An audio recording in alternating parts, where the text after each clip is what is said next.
우리에게 주시는 하나님의 말씀은 사도행전 2장에서 보겠습니다.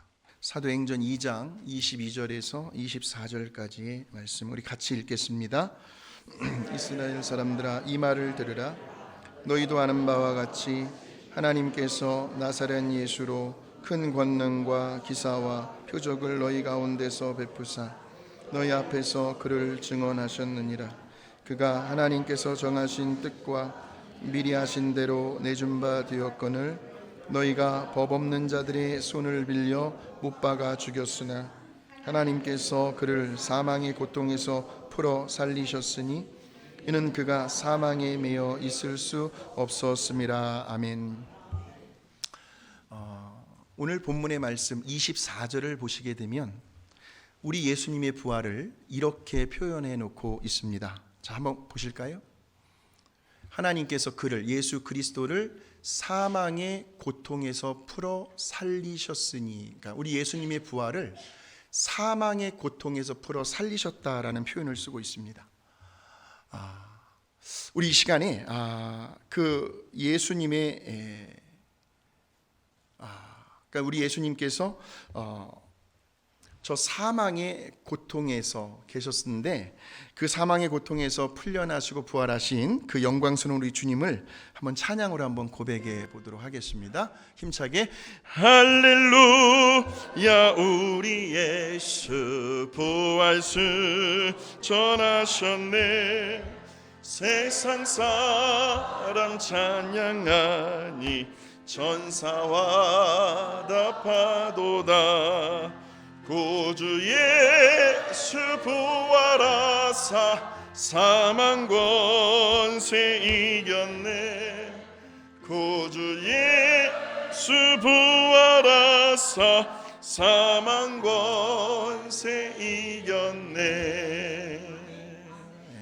그래서 사도 바울은 이렇게 고백을 합니다. 로마서 8장 1절에서 2절 보시면 그러므로 이제 부활하신 그리스도 예수 안에 있는 자에게는 결코 정죄함이 없나니 이는 그리스도 예수 안에 있는 생명의 성령의 법이 죄와 사망의 법에서 너를 해방하였습니다 라고 고백을 합니다. 한번 가슴에 손을 얹어 보십시오. 저 스크린을 보시면서 우리 함께 큰 소리로 한번 선포해 보시겠습니다. 시작. 예수님의 부활이 나의 부활이 되었습니다. 그러므로 이제 나에게는 그 어떠한 정죄함도 없습니다. 그 누구도 나를 정죄할 수가 없습니다. 아니, 그럴 자격도 없습니다. 할렐루야. 예, 우리에게는 부활하신 그리스도 예수의 생명이 있기 때문에 그 성령의 법이 오늘 이 시간 저와 여러분을 죄와 사망의 법에서 자유하게 해 주셨습니다.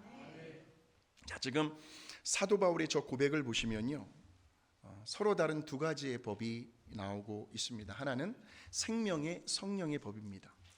다른 말로 하면 생명을 주시는 성령의 법이 있다는 겁니다. 그래서 이 생명과 성령은 언제나 함께 갑니다. 누가 보아도 좋은 이미지예요. 밝은 이미지입니다. 그래서 거기에는 기쁨과 즐거움이 있고요, 또 긍정과 감사와 평안과 자유함과 노래가 있습니다. 그런데 반면에 또 다른 하나의 법이 나오네요. 바로 죄와 사망의 법입니다. 다른 말로 하면 사망으로 인도해가는 죄의 법이 있다는 겁니다. 그런데 이번에도 가만히 보니까 죄와 사망이 같이 가고 있습니다. 둘이가 서로 한 짝이 됩니다. 죄의 삭은 뭐라? 사망이라. 누가 보아도 이미지가 별로 썩 좋지는 않습니다. 그래서 거기에는 슬픔이 있고 괴로움과 고통이 있고 두려움과 불안과 온갖 근심, 걱정, 염려, 억눌림과 탄식 소리가 있습니다. 여러분은 어느 법을 쫓아 살아가시겠습니까? 우리 예수님께서요, 십자가에 달려 죽으신 지 50일째가 되는 오순절 날이에요. 그때의 마가의 다락방에는 몇 명의 성도들이 있었죠? 120여 명의 성도들이 있었습니다. 자, 우리 사도행전 2장 14절에서 15절의 말씀 같이 한번 읽어봅니다. 마음을 같이하여 오로지 기도에 힘쓰니라. 모인 무리의 수가 약 120명이나 되더라. 그렇게 저 120여 명의 성도들이 정말 문자 말 그대로 전심을 다하여 모두가 한 마음 한 뜻이 되어서 오로지 기도에만 힘을 썼습니다. 그런데 그러다가 갑자기 그 자리에 있던 제자들이 신비한 체험을 합니다. 자, 우리 한번 확인해 보실까요? 사도행전 2장 1절에서 4절 시작. 오순절 날이 이미 이르매 그들이 다 같이 한 곳에 모였더니 강한 바람 같은 소리가 있어 그들이 앉은 온 집에 가득하며 마치 불의 혀처럼 갈라지는 것들이 그들에게 보여 각 사람 위에 하나씩 임하여 있더니 그들이 다 성령의 충만함을 받고 성령이 말하게 하심을 따라 다른 언어들로 말하기를 시작하니라. 바로 그때 그 자리에 있던 사도 베드로가 그날 그 시간에 성령의 충만함을 입게 됩니다. 그리고는 우리 예수님의 부활에 대하여 아주 힘있고 담대하게 설교를 합니다. 그것이 바로 오늘 본문의 말씀이에요. 자, 확인해 보겠습니다. 다시 한번 사도행전 2장 22절에서 24절 시작. 이 사람들아 이 말을 들으라. 너희도 아는 바와 같이 하나님께서 나사렛 예수로 큰 권능과 기사와 표적을 너희 가운데 베푸사 너희 앞에서 그를 증언하였느니라. 그가 하나님께서 정하신 뜻과 미리 아신 대로 내준 바 되었거늘 너희가 법 없는 자들의 손을 빌려 못 박아 죽였으나 하나님께서 그를 사망의 고통에서 풀어 살리셨으니 이는 그가 사망에 매여 있을 수 없음이더라 하는 거예요. 지금 사도 베드로가요 우리 예수님의 죽음을 가리켜 뭐라고 표현하냐면 사망의 고통이라는 표현을 쓰고 있습니다. 그러니까 예수님의 죽음 그러지 아니하고 사망의 고통이라고 사용을 합니다. 그러니까 저 말은 우리 예수님께서 그저 단순히 십자가에 못 박혀 돌아가신 그 육체적인 고통만을 이야기하는 것이 아니라는 말씀이에요. 자, 보세요. 우리들이 일반적으로 생각을 할 때에는 우리 예수님께서 운명하신 후에는 이제 편안히 무덤에 묻히셨으니까 이제 더 이상 그 어떠한 육체적인 아픔과 고통이 없을 것이다라고 생각을 합니다. 그래서 우리 하나님의 시간표에 따라서요 사흘 후 주일날 새벽 아침에 부활하실 때까지 잠시 동안 무덤에 누워 계시면서 어떤 고요하고 적막한 가운데서 맛볼 수 있는 어떤 쉼이라든지 안식이라든지 잠시 잠깐 동안 잠드셨다라고 생각할 수도 있습니다. 그런데 지금 베드로는 그 예수님의 죽음을 가리켜 뭐라고 설명을 하냐면 우리 하나님께서 예수님을 사망의 고통에서 풀어 살리셨다라고 선포를 하고 있습니다. 우리가 저 말씀에서 유심히 보셔야 할 것은 풀다라는 단어입니다. 푸셨다. 그러니까 우리 예수님께서 더 이상 그 사망의 고통에서 매여 있을 수가 없었다는 말이거든요. 그러니까 이 말은 우리 예수님께서요 사흘 동안 무덤에 묻혀 계신 그 사건과 시간들이 우리 예수님에게는 또 하나의 사망의 고통이 되셨다는 거예요. 그저 그냥 편안하게 잠들어 계신 게 아니었어요. 그러니까 무슨 그저 단순히 어떤 육체적인 아픔과 고통이요 죽으면 끝난다고 하는 그런 죽음의 차원이 아니고요. 다시 말하면 육체의 호흡이 멈추었다고 해서 그 고통에서 벗어난 것이 아니라는 말씀. 이해가 되십니까? 그러니까 만일 우리 하나님께서 우리 예수님을 부활시키지 않으셨더라면 우리 예수님은 그 사망의 고통에서 아주 영원토록 매여 계실 뻔했다는 거예요. 3일로 끝나는 것이 아니라 영원한 고통을 의미합니다. 그러니까 죽어서 해결될, 죽어서 끝날 고통이 아니었다는 겁니다. 왜 살다 보면 가끔은 이런 생각을 할 때가 있습니다. 그냥 이대로 영원히 잠들고 싶다. 깨어나고 싶지 않다. 여러분 그런 생각을 한 번이라도 해보신 적이 있으십니까? 무슨 말이냐면요, 오늘 지금 현재의 내 삶이 너무나도 괴로운 거예요. 너무나도 힘에 버거운 거예요. 누구에게 말도 할 수도 없고 혼자 힘으로는 도저히 감당해낼 수가 없으니까 죽고 싶다는 이야기거든요. 더 살고 싶지 않다는 거거든요. 근데 설령 막상 죽는다고 해서 그 고통이 끝나느냐? 그것도 아니에요.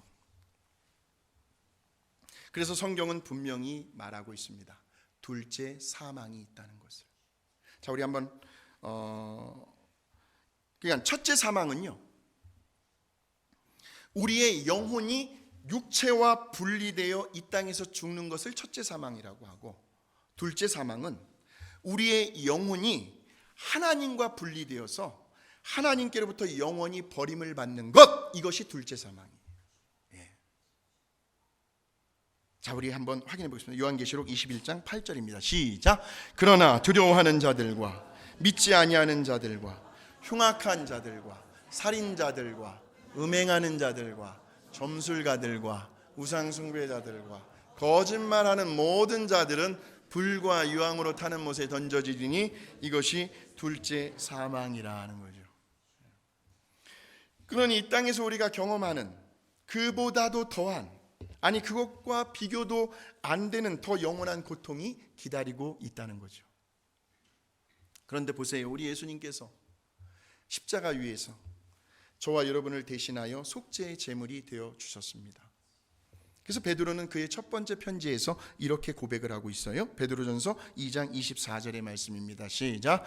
친히 나무에 달려 그 몸으로 우리 죄를 담당하셨으니 이는 우리로 죄에 대하여 죽고 의에 대하여 살게 하려 하심이라. 그가 채찍에 맞음으로 너희는 나음을 얻었나니. 그래요. 그러니까 우리 예수님께서 지신 이 십자가는요, 우리의 죄를, 저와 여러분의 죄를, 그 사망의 권세를 유일하게 죽일 수 있는 그러한 상징적인 의미가 담겨 있습니다. 십자가는요. 근데 우리는 이 죄를 죽이는 것만으로 만족해서는 안 되는 거예요. 반드시 그 다음에 따라 나오는 부활을 경험하셔야 하는데, 어떻게 표현하고 있습니까? 우리 하나님을 향하여 다시 살아나야 한다라는 것, 의에 대하여 살게 하려 하심이라는 거죠. 그래서 만일 우리들이 그렇게 다시 살아나지 않으면, 부활의 영광을 경험하지 않으면 우리는 계속해서 여전히 죄의 영향력 아래에서 아무런 힘도 쓰지 못한 채 그렇게 살아갈 수밖에 없는 인생이 되어버린다는 말씀이에요. 이 죄와 사망의 권세가요, 얼마나 끈질기게 저와 여러분을 따라다니는지 몰라요. 그렇게 따라다니면서 저와 여러분을 올가맵니다. 하루에도 수십 번 올가맵니다. 막 생각이요, 마음이요, 감정이요, 막 천국과 지옥을 하루에도 수십 번씩 왔다 갔다 합니다. 제 말이 맞습니까? 틀립니까? 살다 보면 가끔은 아플 때가 있습니다. 마음에 어떤 심한 상처를 본의 아니게 받을 때가 있어요. 그러면 그것이 제발 좀 빨리 치료가 되고 아물고 사라졌으면 좋겠는데, 그런데 아니에요. 여전히 그 자리에 남아 있습니다. 그래서 어느 때는요, 그런 안 좋은 일들이 문득 막 생각이 나가지고 막 떠올라가지고요, 저와 여러분을 괴롭힐 때가 참 많이 있습니다. 그러니 이 죄와 사망의 세력이 완전히 죽어 없어졌으면 좋겠는데, 그런데 아니라는 거예요. 아담의 원죄 이후로부터 시작된 이 죄와 사망의 세력은요, 언제나 늘 그림자처럼 이 온 인류를 따라다녔고 지금도 저와 여러분을 어둠 가운데 있게 만듭니다. 이것이 사망의 고통입니다. 근데 우리 예수님께서요, 이 온 인류를 그 사망의 고통에서 노연하게 하시기 위해서 이 땅에 오셨습니다. 할렐루야. 우리와 똑같은 사람이 되셔서. 그래서 우리 예수님은 비록 죄는 없으셨지만, 그러나 이 땅에서 사시는 동안에는 인간이 겪을 수밖에 없는 그 수많은 죄의 유혹들과 또 이 사망이라는 녀석이 가져다주는 그 고통을 몸소 친히 겪으십니다. 그래서 그 고통의 느낌이 어떠한지를 너무나도 잘 알고 계십니다. 바로 여기까지가 우리 예수님께서 십자가 위에서 맞이한 죽음이셨고 또 무덤에서 사흘 동안 묻혀 계신 시간이었습니다. 그런데 이제 반전이 일어납니다.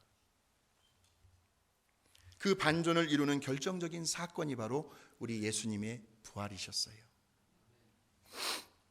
우리 예수님의 부활은요, 바로 이 죄와 사망이 가져다주는 그 고통의 쇠사슬이 한순간에 끊어지게 되는 역사적인 사건이었다는 거죠.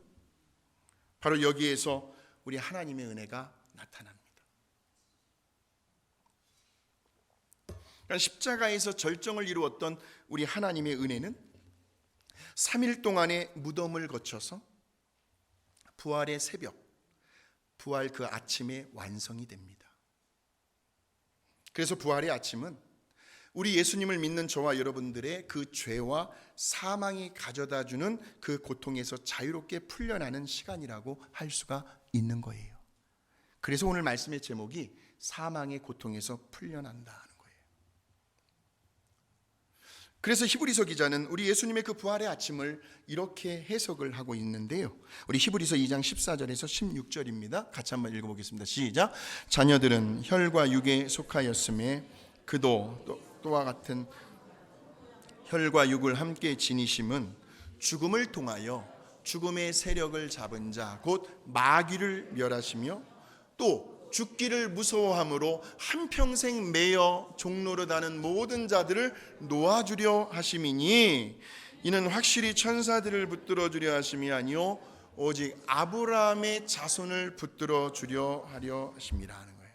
아브라함의 자손이 오늘 저와 여러분이에요.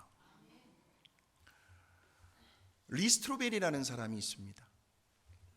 그는 언론인이었어요.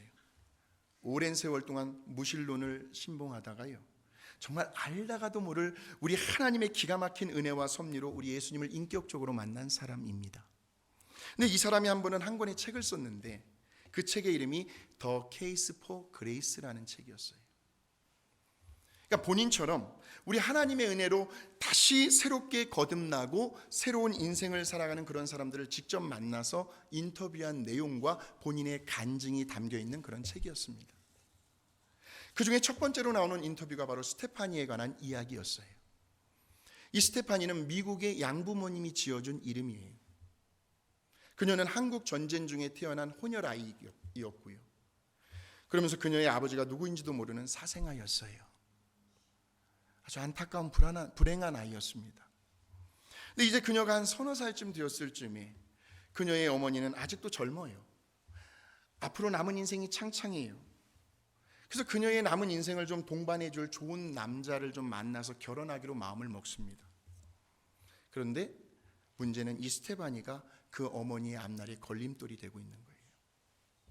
아무리 상식적으로 생각을 해봐도요, 세상에 어떤 남자가 애 딸린 여자하고 결혼을 하려고 할까요? 물론 예외도 있을 겁니다. 그러나 보편적으로는 그게 장애물이 될 수가 있다는 거죠.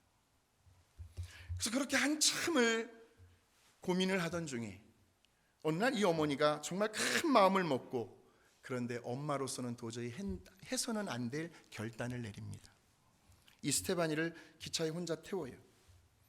그러면서 이렇게 말을 합니다. 얘야, 무서워할 거 없다.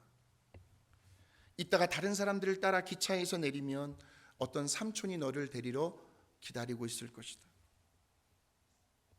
하고 어머니는 뒤도 돌아보지 않고 매몰차게 그냥 가던 길을 가버립니다. 물론 스테파니는 벙 쪘지요. 엄마의 뒷모습만 처량하게 바라만 봅니다.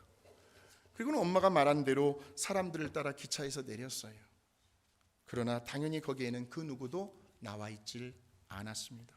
그래, 조금만 더 기다려보자.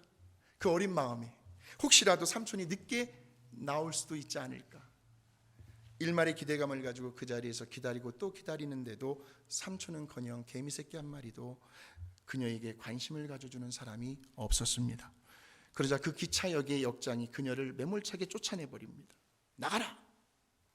그래서 하는 수 없이 그날 밤은 저 소달구지라는 그 밑에 들어가서 엄마가 싸준 보찜을 풀고 거기에 있는 음식을 먹으며 허기를 달래요. 그리고는 그 다음 날부터 이제 정처 없는 방랑의 생활이 시작이 됩니다. 여름철에는 그 어린 것이 밭의 열매들을 훔쳐먹기도 하고요. 가을이 되면 메뚜기들을 잡아먹고, 그러다가 겨울이 오면 들쥐들을 잡아먹어요. 야, 얼마나 배고팠으면. 그리고는 또 동네에 내려가 몰래 음식을 훔쳐먹으면서 그럭저럭 2, 3년을 버텨냅니다. 물론 가끔은 마음씨 착한 부인들이 그 어린 그녀에게 먹을 것을 주기도 했고요. 또 부엌으로 데려가서 난로불 앞에서 그녀의 몸을 녹여주기도 했고요. 그러나 대부분의 사람들은 아주 매몰차게 박하게 그녀를 대주었습니다. 한 번은 먹을 것을 훔치려고 하다가 어느 농부에게 붙잡혔는데, 그 농부는 사정없이 그 어린 스테바니를 들고 그 바닥이 마른 버려진 우물가에 던져버립니다. 물론 다행히도 지나가는 어느 할머니가 그 우물 속에서 들려오는 부르짖는 소리를 듣고 그녀를 구해줍니다. 그리고는 할머니가 이렇게 말을 합니다. 이 사람들이 너를 해칠 것이다. 그러나 명심해라. 너는 꼭 살아야 한다. 그렇게 구사일생으로 살아난 이 스테바니는 또 이 동네 저 동네를 떠돌아다녀요. 그러다가 한 번은 어떤 동네에서 또 몰래 음식을 훔쳐다가 들켜버렸는데, 그러자 그 마을 사람들이 그녀를 물레방아에 묶어놓고 돌려버립니다. 그러니 어떻겠습니까? 물속으로 들어갔다가 또다시 물 밖으로 나오면 하늘을 보게 되고, 그렇게 이리저리 막 부딪히며 피를 철철 흘리면서 사력을 다하여 거기 누구 없나요? 하고 죽을 힘을 다해 소리를 지릅니다. 그러다가 지나가는 어떤 흰옷을 입은 한 남자의 또 도움을 얻습니다. 그러면서 이 남자도 스테바니에게 이렇게 말을 해요. 이 사람들이 너를 해치려고 하니 빨리 여기에서 떠나거라. 하지만 얘야, 너는 꼭 살아야 한다. 내 말 깊이 명심하고 꼭 살아야 해. 그렇게 또 한 번 그녀는 죽을 고비에서 살아나게 됩니다. 그리고는 이제 그녀가 한 7살쯤 되었을 때에는, 7살만 돼도 이제 여자로서 이게 되잖아요. 그때부터 남자들의 성적 놀이개감이 돼요. 성적인 학대를 받습니다. 그러다가 한 번은 이 스테바니가 우연찮게 저 스웨덴에서 온 간호사 출신의 선교사를 만납니다. 그래서 에릭슨이라고 하는 이 선교사가 그 스테바니를 진료소로 데리고 가요. 그리고는 몇 주 동안 치료를 잘 받게 하고, 이제 어느 정도 건강이 회복이 되자 그 스테바니를 월드비전 고아원으로 데려갑니다. 바로 그 고아원에서 스테바니는 그녀의 나이 9살이 되었을 즈음에 어떤 미국 선교사 부부를 만나 그 가정으로 입양이 됩니다. 그리고는 그 가정에서 한없이 사랑을 받으며 행복하게 살아가요. 그리고는 그녀의 나이 17살이 되었을 때에 선교사이면서 목회자인 그녀의 양아버지로부터 세례까지 받게 됩니다. 그렇게 이제 잘 커가는 줄 알았어요. 그런데 뒤늦게 찾아온 그 사춘기가 문제였어요. 사춘기를 지나면서 이 스테바니가 그 양부모님에게 전혀 생전하지 않았던 말대꾸를 하기 시작하고 대들기 시작을 합니다. 왜냐하면 자기 자신의 어떤 정체성에 대한, 아이덴티티에 대한 아주 심각한 혼란이 찾아왔기 때문에, 내가 도대체 누구인가? 나는 어디서 왔으며 무엇을 위해 가고 있는가? 이 질문이 그녀에게 탁 바뀌면서 반항적으로 나가기 시작을 하는 거예요. 그걸 받아주는 것도 어디 하루 이틀이죠. 한두 번이죠. 그렇게 대들고 반항할 때마다 달래주었어요. 안아주었어요. 어떻게 해서든 스테바니의 입장에서 그를 배려하고 이해하려고 했고, 그래서 여기까지 참고 지내왔는데 양부모도 사람인지라 한계가 온 거예요. 어느 날 이 양아버지가 지친 음성으로 스테바니에게 이렇게 말을 합니다. 네 엄마와 내가 너를 얼마나 사랑하고 있는지 네가 좀 알아주었으면 좋겠다. 그런데 너는 왜 그 사랑을 받아들이지를 못하고 이렇게 네 자신을 학대하고 모두를 힘들게 하고 있니? 이제 우리도 더 이상 너를 어떻게 해볼 도리가 없다. 안 됐지만 너를 하나님께 맡겨드리는 수밖에 없겠구나. 그러면서 마지막으로 스테바니에게 우리 예수님에 대해서 한번 생각을 해보라고 그렇게 말을 해줍니다. 이제 다음에 나오는 글은 스테바니가 직접 한 말이에요. 제가 그대로 옮겨서 말씀을 드릴게요. 그 순간까지 나는 예수님을 그냥 단순히 하나님의 아들로만 생각했어요. 물론 그분이 이 땅에 오신 거야 당연히 알고 있었지만, 그러나 그분이 저를 이해하고 계신다는 생각이 든 건 바로 그날 밤이었죠. 아마도 예수님이 제 입장이 되어 보셨던 것 같아요. 사실 우리 예수님도 일종의 튀기였잖아요. 튀기가 무슨 말인지 아세요? 이 땅에서의 아빠가 예수님의 친아빠는 아니었으니까요. 요셉이 친아빠가 아니었다는 거죠. 예수님도 어렸을 때 집더미를 덮고 자기도 하고 또 사람들에게 조롱과 학대도 많이 당했지요. 바로 이 대목에서 예수님께서 자기 자신을 이해하고 계신다고 하는 그 생각을 하는 순간, 그때 스테바니의 울음보가 터져버려요. 물론 그동안에는요, 울면 울수록 왠지 자기 자신이 바보 같아 보이고 그 자신의 고통이 더 심해진다라고 생각을 했기 때문에 절대로 남 앞에서는 울지 않으려고 버티며 지내왔는데, 바로 우리 예수님을 생각하는 그 순간 갑자기 스테바니의 가슴이 무너져 내리기 시작을 한 겁니다. 그때부터 몸부림을 치면서 마치 통곡을 하듯이 울고 있는 그 스테바니를 엄마 아빠가 꼭 안아주면서 함께 울면서 간절히 기도를 해줍니다. 그리고는 그 순간 그 자리에서 스테바니는 초자연적인 우리 하나님의 기적 같은 사랑을 경험하게 돼요. 그 스테바니의 고백을 한번 들어보십시오. 예수님이 나를 아신다. 그런데도 나를 사랑하신다. 그분이 내 모든 수치를 아신다. 강간을 당하고 성적인 놀이기감이 되었던 내 모욕과 수치와 부끄러움을 아신다. 그분이 내 모든 죄를 아신다. 내 모든 두려움을 아시고 내 모든 외로움을 아신다. 그런데도 나를 사랑하신다. 그 순간 스테바니는 완전히 새로운 사람으로 태어나게 됩니다. 물론 이렇게 치유가 되기까지는 시간이 좀 길게 걸리기는 했어요. 그러나 그 하나님의 사랑을 경험하고 난 이후 그녀는 완전히 딴 사람이 됩니다. 그리고 지금은 어느 선교사님의 부인이 되어 한때 자기처럼 학대받는 여성들을 상담해주는 그런 할머니가 되어 있습니다. 이제 스테바니는 지난 날들을 바로 은혜라는 안경을 쓰고 다시 해석을 하게 되는데, 바로 이 책의 저자인 루이스 트레버를 아주 충격적으로 몰아온 그녀의 마지막 말은 이거였어요. 들어보세요. 솔직히 고백하건대 지나간 나의 삶 속에서 이건 제발 없었더라면 더 좋았을 뻔했겠다 하는 사건은 하나도 없습니다. 무슨 말이에요? 우리 하나님의 그 사랑을 깨닫는 순간 지난날 모든 괴롭고 외로웠던 그 고통의 세월들이 다 의미가 있었다는 거죠.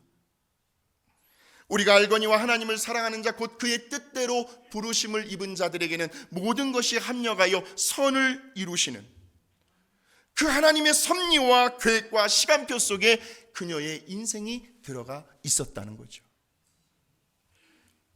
같이 한번 고백해 보시겠습니다. 너를이 아니라 나를로 바꿔보겠습니다. 가슴에 한번 손을 얹어 주십시오. 하나님은 나를 만드신 분, 나를 가장 많이 알고 계시며, 하나님은 나를 만드신 분, 나를 가장 깊이 이해하신단다. 하나님은 나를 지키시는 분, 나를 절대 포기하지 않으며, 하나님은 나를 지키시는 분, 나를 쉬지 않고 지켜보신단다. 그의 생각 셀 수 없고 그의 참이 무궁하며 그의 성실 날마다 새롭고 그의 사랑 끝이 없단다. 바로 이러한 우리 하나님의 사랑이 지금 이 순간에도 저 사망의 고통 가운데 묶여있는 자들을 풀어주고 계십니다. 스테바니도 이러한 우리 하나님의 사랑으로 인하여 그 사망의 고통에서 풀려나게 되었습니다. 그러니까 우리 예수님의 부활은 저와 여러분을 향한 우리 하나님의 또 다른 사랑의 표현이고 행위입니다. 우리 예수님의 그 부활을 통하여 우리 하나님께서 이루어 놓으신 일은 바로 노연함이었습니다. 노연함, 저 사망의 고통에서의 노연함, 풀려나게 해 주셨다는 말씀입니다. 우리 예수님께서요, 십자가에 못 박혀 돌아가신 후에 사흘 동안 무덤에 묻혀 계셨던 그 시간은 그저 무의미한 중간지대의 시간이 아니라, 다시 말하면 우리 예수님을 영원히 묶어놓을 수 있는 그 사망의 고통의 시간이었다는 거죠. 모든 인류들이 우리 예수님의 부활이 아니었으면 억눌려 지낼 수밖에 없었던 그 사망의 고통의 시간이었습니다. 즉 오늘날 우리들의 삶 속에서 경험되어지는, 떨쳐버리고 싶어도 도저히 떨쳐버릴 수 없었던 그 사망의 고통들입니다. 다시 말하면 다시는 생각하고 싶지 않은 그 칠흑 같은 어두운 기억들이고 쓰라린 아픔들이며 여러 겹으로 결박당한 두려움들이기도 합니다. 바로 이러한 사망의 고통에서 저와 여러분을 구원해 주시기 위해서 우리 예수님은 사흘 동안 무덤에 묻혀 계셨습니다. 그러나 그 사망의 고통이 우리 예수님을 끝까지 붙들고 있을 수는 없었습니다. 왜냐하면 우리 하나님께서 우리 예수님을 그 사망의 고통에서 풀어 살려내셨기 때문이죠. 그날이 바로 오늘이에요. 다시 말하면 우리 예수님께서 살아나실 때에 저와 여러분도 다시 살아났습니다. 그러니까 부활은 사망의 고통에서 완전히 풀려난 사건입니다.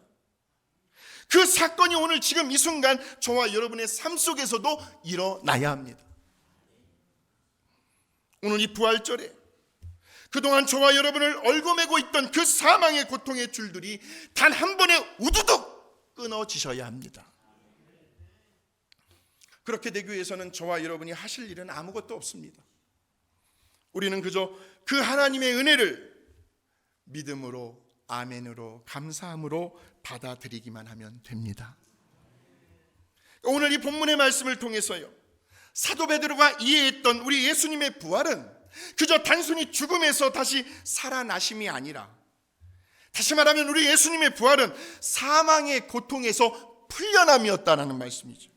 그리고 오늘 지금 이 시간 그 부활하신 예수님을 믿는 저와 여러분으로 하여금 그 사망의 고통에서 풀려나게 하셨다는 말씀. 이것이 우리에게는 은혜이고 복음이고 기쁜 소식이고 굿뉴스예요. 그래서 사도 바울은 이렇게 고백을 합니다. 갈라디아서 5장 1절의 말씀입니다. 시작. 그리스도께서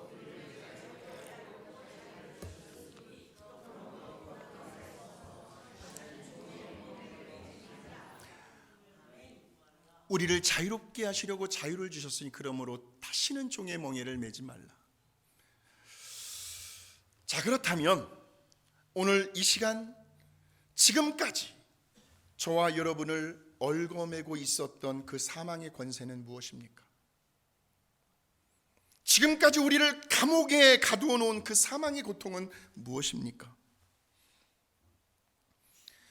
사람과의 관계에서 오는 갈등일 수도 있겠죠. 그 사람만 보면 너무나 괴로운 거예요. 자녀들을 키우면서 겪게 되는 애로사항들일 수도 있습니다. 경제적인, 물질적인 어려움일 수도 있습니다. 신분의 문제일 수도 있습니다. 건강상의 문제일 수도 있습니다. 앞날의 진로에 대한 문제일 수도 있습니다. 절대 긍정적인 믿음을 갖지 못하는, 매사에 조금만 무슨 일이 생겨나면 입에서 원망과 불평과 비난이 쏟아져 나오는 자신의 그 연약한 믿음이 문제일 수 있습니다.